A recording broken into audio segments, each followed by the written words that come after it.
অনেক দিন হয়ে গেল চটপটা কিছু খাইনি। খুব মনটা কিছু চটপটা খেতে চাইছিল। কিন্তু এই ভর দুপুরে কোথায় কি পাবো সেটা ভেবে নাজেহাল। তারপর কি দোকান তো আছে নিয়ে চলে আসলাম লেজ, কুরকুরে, বাদাম, চাট মসলা। তারপর কি? তারপর শুরু আমার প্রস্তুতি। আমার খাওয়া-দাওয়ার প্রস্তুতি শুরু হয়ে গেছে। চলে গেছিলাম বাড়ির বাগানে ধনেপাতা তুলতে। দেখতেই পাচ্ছ অনেকগুলো ধনেপাতা নিয়ে নিয়েছি। ধনেপাতায় চলে এসেছে অনেক ফুল। তো খুব সাবধানেই তুলে নিলাম। তারপর নিয়ে নিয়েছি টমেটো একটা বড় সাইজের, একটা হাফ আমি নিয়ে নিয়েছি পেঁয়াজ, দুটো কাঁচা লঙ্কা নিয়েছি। আর নিয়েছি একটা বড় সাইজের শসা, কিন্তু এতখানি শসা লাগবে না আমার।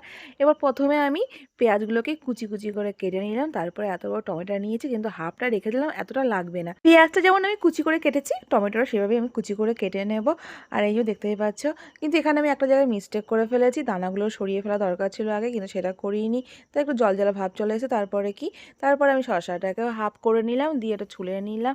ছোলার পরে সেটাও আমি যেভাবেই পেঁয়াজ আর টমেটো কুচি করেছি সেভাবে কুচি করে নেব। দেখতেই পাচ্ছ এখানে আমি পুরো প্রথমে ছোটো ছোটো পিস পিস করে নিই, তারপরে কেটে নিয়েছি। তারপরে আমি লঙ্কা কুচি করে নিচ্ছি, যে দুটো কাঁচা লঙ্কা নিয়েছিলাম। তারপরে আমি ধনেপাতাটাও আমি কুচি করে নিলাম। দেখো আমার সব কিছু কাটাকুটি হয়ে গেছে। এবার লেবু দরকার ছিল, কিন্তু লেবুটা আমি পাইনি বাড়িতে, মানে ফ্রিজে দেখলাম শেষ হয়ে গেছে। তাই আমি কী করলাম, তেঁতুল ছিল, তেঁতুলটাই আমি জলের মধ্যে একটু গুলে নিলাম। দেখো তেঁতুল জলটাও রেডি হয়ে গেছে, পুরো গাঢ় হয়ে গেছে। তারপর কি, বাটির মধ্যে আমি শশা কুচি নিয়ে নিয়েছি, তারপরে কুরকুরে ঢেলে নিয়েছি। দেখতেই পাচ্ছ কুরকুরে খেতে খুব ভালো লাগে, কিন্তু এভাবে মেখে খেতে আরও বেশি ভালো লাগে। তোমরা কে কেমন মেখে খেতে ভালোবাসো জানিয়ে কমেন্টস বক্সে।